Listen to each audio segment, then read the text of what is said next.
ચોરવાડના પટેલે બહુ સરસ વાત કરી। હવે ચોરવાડ નગરપાલિકામાં ભાજપને આવી ગઈ છે। આપણા બે સદસ્યો પણ એમાં ચૂંટાઈ ગયા છે અને ચોરવાડ સમાજનું પણ સારામાં સારું કામ થવાનું છે।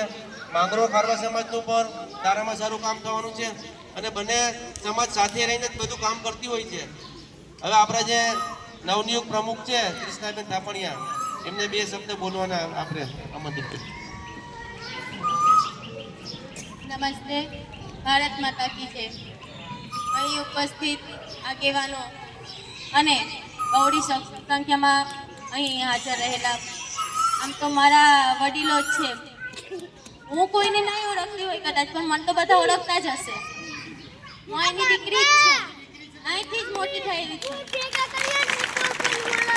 હવે મને જ્યારે પ્રથમ નાગરિક તરીકે સ્થાન મળ્યું છે, હું અહીંયા માંગરોળમાં જ્યારે પ્રમુખ તરીકે મારી વરણી થઈ છે, ત્યારે હું એટલું કહીશ કે હું દરેક નગરપાલિકામાં આવતા દરેક ક્ષેત્રમાં હું એવી કોશિશ કરીશ કે જે કચરાના પ્રશ્નો છે, લાઇટના પ્રશ્નો છે, પાણીના પ્રશ્નો છે, એનો ઉકેલ લાવવાનો પૂરતો પ્રયત્ન કરીશ।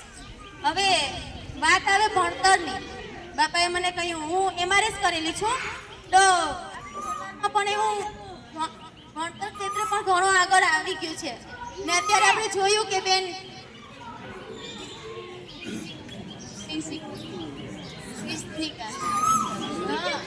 એટલે જુનાગઢ ક્ષેત્રે એટલે જિલ્લા ક્ષેત્રમાં નંબર આવે એટલે ખૂબ સારી વાત કહેવાય, મોટી વાત કહેવાય।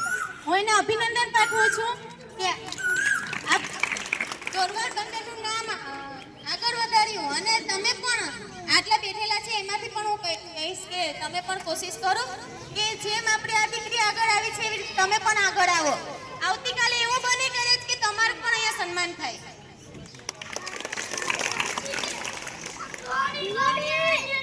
આપણે માંગરોળ બંદરની બેન છે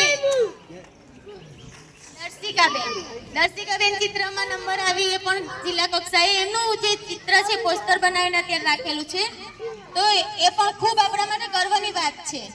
આપણે એવી કોશિશ કરીએ, દરેક બહેનો એવી કોશિશ કરીએ કે ભાઈઓ બહેનો એવી કોશિશ કરીએ કે આપણે આપણામાં અંદર જે રહેલી શક્તિ છે એને બહાર લાવવાની કોશિશ કરીએ અને દરેક ક્ષેત્રમાં આગળ વધીએ।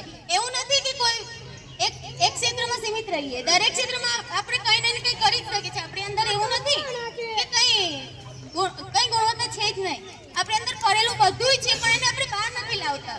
હવે આપણે અત્યારે બેઠેલા દરેકને હું એવું કહેવા માંગીશ કે તમે એવું કંઈક કરજો, કોશિશ કરજો કે આવતા ત્યારે સન્માન થાય ત્યારે તમારું સન્માન થાય, તમારામાંથી કોઈ એવું ઊભું થાય કે જેનું સન્માન કરવા અમે આવીએ। અસ્તુ।